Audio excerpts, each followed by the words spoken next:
by the way, the comment about teachers being underpaid, I disagree partially. Teachers get a nice little summer off. They can do some summer school and stuff that they volunteer to do. Great. I think 30% of them should be fired, to be honest with you. Shouldn't be teachers. They should go to a different occupation. There's a lot of people that are teachers that are miserable, that are bitter, that are not happy. There is no such thing as a performance base. It's just stick around and you're going to get a raise every year for tenure that you have in place. I don't agree with that. I think there's got to be certain protected by the union. Yeah, and by the way, even in the military, guess what?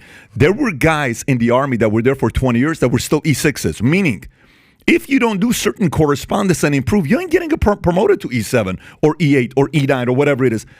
Use that same thing with teachers and give them certain criteria to be able to become better teachers. So I think 30% in the military, they used to do the following. When they had bad sergeants in the Army where they were just not good leaders, you know what the Army would do?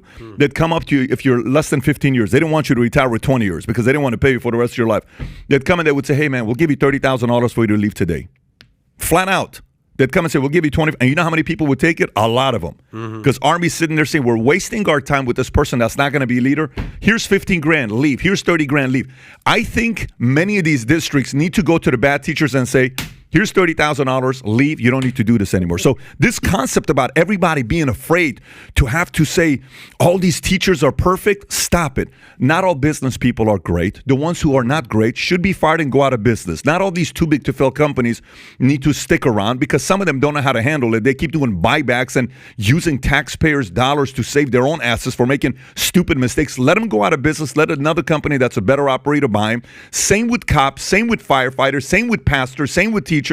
Anybody at the bottom 30% of what they're doing that's not good at, you ought to get fired. Go figure out something you want to do and take care of the customer. So no, I don't think all teachers are the best teachers out there doing a great job. I think 30% of them should get fired. Anyways, people may disagree with me on this. I think there are, but there are good teachers that love what they do. They love their kids. They should get a raise. But they should, but they are rare to find. So I totally hear you. I think those teachers should be turned.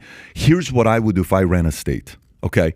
If I ran a state, okay, say one day we campaign, you become a governor, I'm your campaign manager, and I'm sitting on the back, we're working together, right? Okay. You know what we would strategize with? Here's what we would do. We would take the top 20 best teachers, we'd bring them in, and guess what we're doing to them? Turn them into freaking rock stars. Tell me why this person's a great teacher. We'd create a Florida district YouTube channel and we would turn these teachers into heroes and put advertisements behind them. And then the state gives that teacher a $50,000 tax, whatever bonus that they're going to give. Do it to 20 teachers. What's 20 teachers on $50,000? Nothing. It's $1 million. But that $1 million is going to get the other teachers to say, shit, maybe I got to become a better teacher. But because we're not doing the hero making machine of the right teachers, nobody knows what the hell is a good teacher. All we know is stick around, bro. You're going to get your 10-year bullshit raise. And nobody cares if you're good or bad. Don't do that. Just make sure you're okay here and we're going to be all right. I don't agree with that. I think the hero making machine needs to change. But the sensitivities of parents with kids is a real issue. And this is an area where I would feel very uncomfortable if your kid came and talked to me and said something to me and said, hey, Uncle Patrick, man, I want to talk about something. I don't feel like I can talk to my dad about it. He's 16. You know who's the first phone call I'm making? You're calling the parent. I'm calling you, bro. I'm going to say, Adam, can I talk to you? Hey, I want to tell you something, bro. Just remember, him and I got a very good relationship. And I look at your son like my own son, man. So I want to tell you this. But can you promise me that we're going to keep, because I want to help as much as I can. Yeah, he's struggling with this. And I think you need to know this. Because last thing I want to do, and by the way, if I don't tell you, and God forbid something happens to your son, for the rest of my life, I will feel guilty about not having told you that. Because no one cares more about that kid than the parent. Nobody. Not the teacher, not the friend, not the uncle, not anybody. No one cares more about that kid than the parent. So I feel that part that Tom brought up, I don't even know how the hell we went into this conversation because we have a whole other topics to get into. This was not even on our list of topics today. So now we only have an hour and 16 minutes left for the real topics. What do you got up here? Washington State now appears to allow minors to undergo life-changing gender reassignment surgery without parental consent. Under new law, health insurance must cover a gender-affirming care, including surgical treatments that were previously denied coverage. This is January 12, 2022. This is ridiculous. Well, this is the logical next step, though. When you cut out the parent, well, hang on. How far are they willing to go? Right, this is the logical next step. When the guidance counselor doesn't talk to the parent and the child changes their mind and decides that they are now she, her pronouns from he, him, so they've got this in their mind, what's the logical next step for them? To fulfill the she, her pronoun. Right? So what do? They go see their doctor. And on your point, you said that the guidance counselor is a trained expert. Well, so are these doctors. These doctors are trained experts. There's only one area we have an issue with, though, here, Tyler. I don't disagree with them. I just have one issue. Guess what the issue is? There's only one issue we are debating here. Telling the parent. Telling the parent. Well, I don't disagree. That is the only issue. So meaning he's right. That conversation's going to be had. They're going to have that. Like, if I want to join the military, I'd go to Miss Sinclair, and I would say, Miss Sinclair, I want to join the Army, but I don't think my mom's going to support it. What do you think? Do you understand? Like, okay, right. My mom should probably know that. No, I agree 100%. I'm just saying this is, you're now cutting out the parent totally. So, again, I don't disagree at all that, sure, they'll have the conversation with the guidance counselor. But first of all, the guidance counselor isn't a therapist. They're not a nonpartisan, neutral actor. They're going to guide the child. And if they don't tell the parent, you're now having laws where the doctors no longer have to tell the parent. I'll give you guys the final thoughts. I'll give the two of you guys each final thoughts, and then we'll move on to the topic. If you have one, I have one thing to say. Go ahead. Just so I don't want to be. The issue is being conflated, and I just want to be very clear here. Sure. There needs to be certain trigger points. Okay. Hey, I'm having a conversation. I don't know if I'm gay. I don't know. I don't know if I like this girl. Totally normal conversation.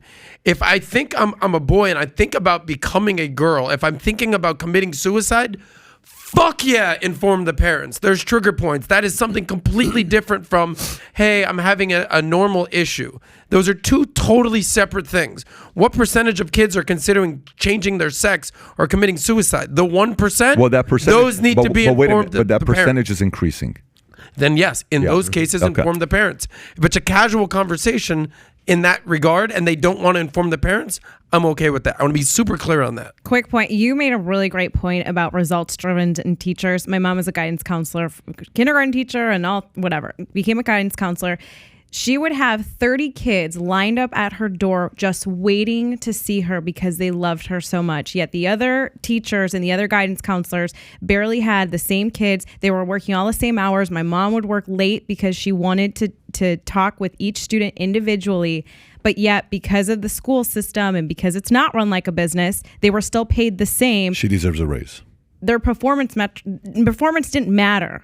And you bring up a really good point there. And I think that's something that actually governors should consider. 20 great teachers every quarter, give them $50,000 bonus. Every quarter, that's $4 million a year. I would do it if I was a governor. 20 teachers every quarter need to get a $50,000 bonus given to them. A state can afford to do that. Go ahead, Tom. Yeah, so I want to end with facts on the suicide side. And this is horrifying. The Trevor Project that works with Johns Hopkins to conduct research studies.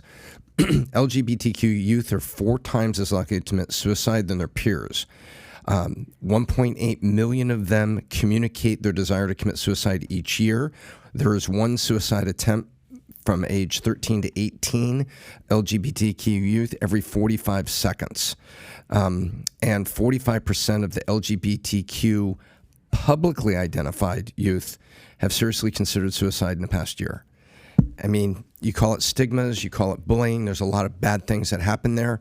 But you're talking about a mental health crisis that we need a team working on, and we need parents working on it, and we need guidance counselors not being isolated for political reasons, and we need teachers not being isolated for political reasons, because we have a crisis with our youth. And if Bill Maher is correct that the percentages are increasing, this is horrifying stat. So if you like this clip and you want to watch another one, click right here. And if you want to watch the entire podcast, click right here.